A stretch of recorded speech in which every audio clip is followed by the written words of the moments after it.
Hello everyone, hope you're all doing well.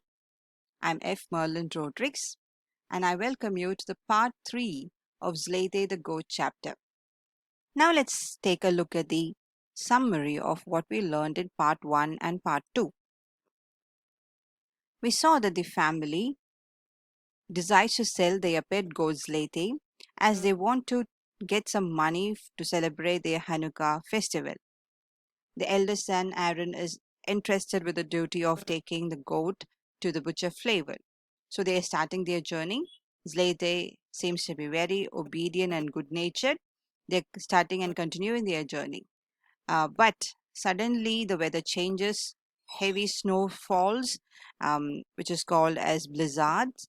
And luckily they are finding a large haystack and they're making a room and they find shelter inside that haystack. That's where we stopped. And let's continue reading. So here is where we stopped. So let's start reading. When Aaron opened his eyes, he didn't know whether it was morning or night. The snow had blocked up his window. He tried to clear it, but when he had bored through to the length of his arm, he still hadn't reached the outside. Luckily, he had a stick with him and was able to break through to the open air. It was still dark outside. The snow continued to fall, and the wind wailed, first with one voice and then with many. Sometimes it had the sound of devilish laughter. Zlateh too awoke, and when Aaron greeted her, she answered, "Ma." Yes, Zlateh's language consisted of only one word, but it meant many things. Now she was saying, we must accept all that God gives us. Heat, cold, hunger, satisfaction, light, and darkness. Aaron had awakened hungry. He had eaten up his food, but Zlateh had plenty of milk. For 3 days, Aaron and Zlateh stayed in the haystack. Aaron had always loved Zlateh, but in these 3 days, he loved her more and more. She fed him with her milk and helped him keep warm. She comforted him with her patience. He told her many stories, and she always cocked her ears and listened. When he patted her, she licked his hand and his face. Then she said, "Mom," and he knew it meant, "I love you too." So you can see here, Zlateh and Aaron, they are spending about 3 days in that haystack. After the first night, when Aaron was trying to figure out his window, he couldn't reach the outside, and he's using the stick to make the hole. Okay, he bored out the uh, window through his length of his arm, but he couldn't reach outside. So he used the stick to make that window open.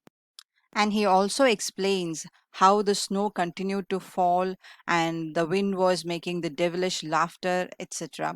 But it was due to Zlateh, Aaron got comfort and he was kept warm inside that haystack. So each other, Zlateh as well as Aaron, supported each other and they have spent their day. So Zlateh had plenty of milk and Aaron was hungry, so he could drink the milk of Zlateh while Zlateh could eat the hay. So this is how they are finding solace in that loneliness. And he says that Aaron used to say stories and Zlateh would cock her ear. Cock means tilt her ears to listen to the stories. So whatever Aaron said, Zlateh would respond with the word "mom," and he always know that it meant a lot more than what it is.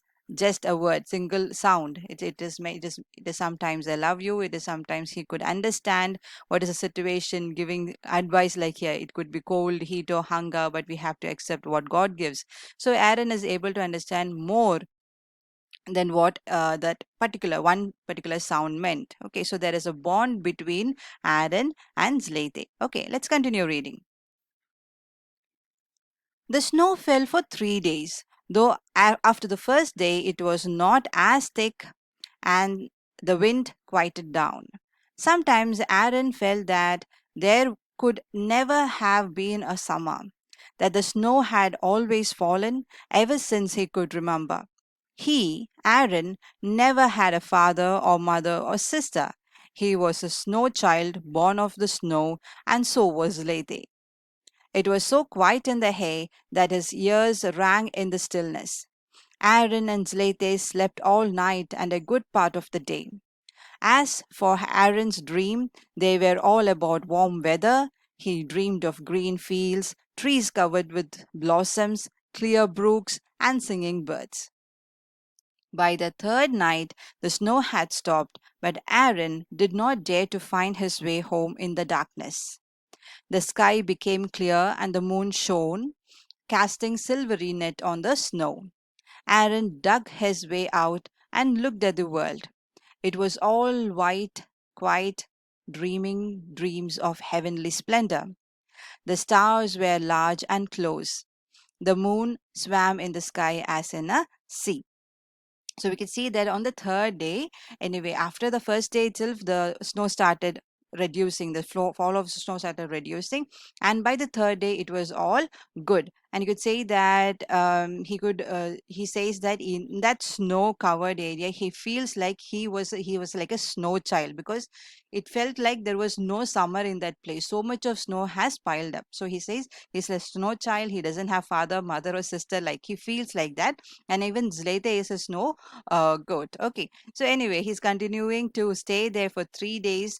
And by the third night, everything calms down. He could see the clear moonlit sky, and even he could see the stars. He's coming out and watching the change, and he is looking with the splendor means looking at the splendor means the beauty of the snow. It was all covered with snow, and the moonlit night is casting a silvery net on the snow. So that is a beautiful sight. So he's watching all these things, but he's not getting ready to go to home, because that is night, and he decides he will stay there for that particular night, and the next morning he will start his journey. Okay, let's continue reading. On the morning of the fourth day, Aaron heard the ringing of sleigh bells. The haystack was not far from the road. The peasant who drove the sleigh pointed out the way to him, not to the town and Flavel the butcher, but home to the village. Aaron had decided in the haystack that he would never part with Zlateh. Aaron's family and their neighbors had searched for the boy and the goat, but had found no trace of them during the storm. They feared they were lost. Aaron's mother and sisters cried for him. His father remained silent and gloomy.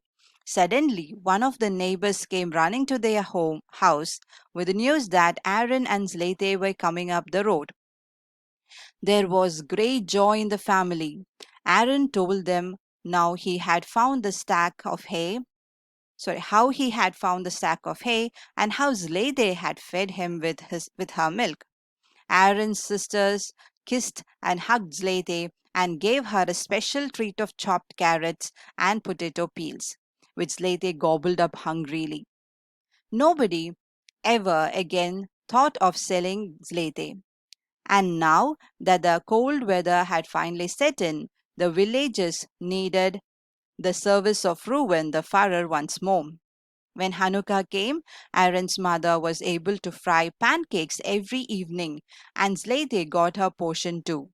Even though Zlateh had her own pen, she often came to the kitchen, knocking on the door with her horns to indicate that she was ready to visit, and she was always admitted. In the evening, Aaron, Miriam, and Anna played dreidel. Zlateh sat near the stove, watching the children and the flickering of the Hanukkah candles. Once in a while, Aaron would ask her, Zlateh, do you remember the 3 days we spent together? And Zlateh would scratch her neck with a horn, shake her white bearded head, and come out with a single sound which expressed all her thoughts and all her love. So that's the end of the chapter.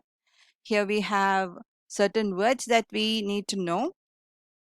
I'll show you the picture and explain the word meaning, as well as we will continue listening to the summary of the read stanza. So on the fourth day, after 3 days of stay in the haystack, Aaron and Zlateh, they are coming out to start their journey. So they are meeting a peasant who's coming on a sleigh. This is a sleigh. Okay. So they are seeing a peasant there. They're asking the peasant the way to their home and not to the flavel and not to the butcher. Okay, so Aaron decided after his 3 days of stay with Zlateh, he decided not to sell Zlateh. So they are together going to the village.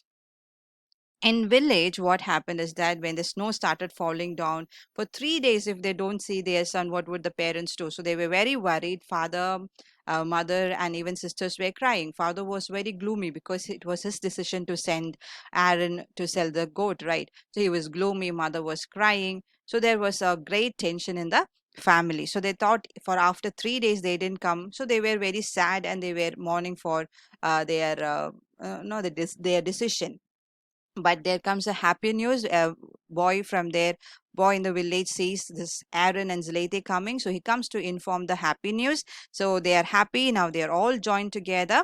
Okay, so Zlateh is brought back to home, and once again the family is not at all thinking to sell Zlateh because it has become even more closer to the family. Okay, so we could see that even though Zlateh is kept in her own place, her own pen, but anyway, she comes inside the home to get the food.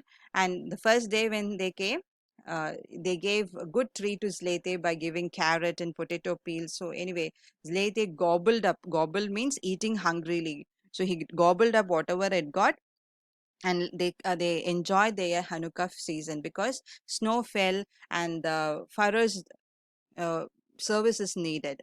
Okay, fur garments are needed for the people, so they're coming to the father Reuven for the service. So he's getting money. They're able to celebrate the Hanukkah festival along with Zlateh. Okay, so that's and we could see at the end Anna, Miriam, and Aaron, they are playing the dreidel together. So dreidel is a game. Okay, it's a four-sided toy marked with Hebrew letters. Okay, and spun like top in a game of chance. And the Hebrew letter stands for a great miracle happened there. So here, so the Hebrew letters means a great miracle happened there. Of course, a great miracle happened in the life of Aaron and in the family altogether, because they thought they must sell the goat to celebrate this festival.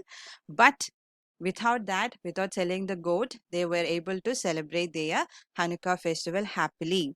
Okay, so this session, this story, okay, it's all about the unconditional trust of the animals and the human beings, okay, as well as the love and understanding between animal as well as the human being. Okay, so that is the entire theme of the chapter. Hope you understood this entire story. Okay, and it was fruitful session. So we'll stop here. Thank you.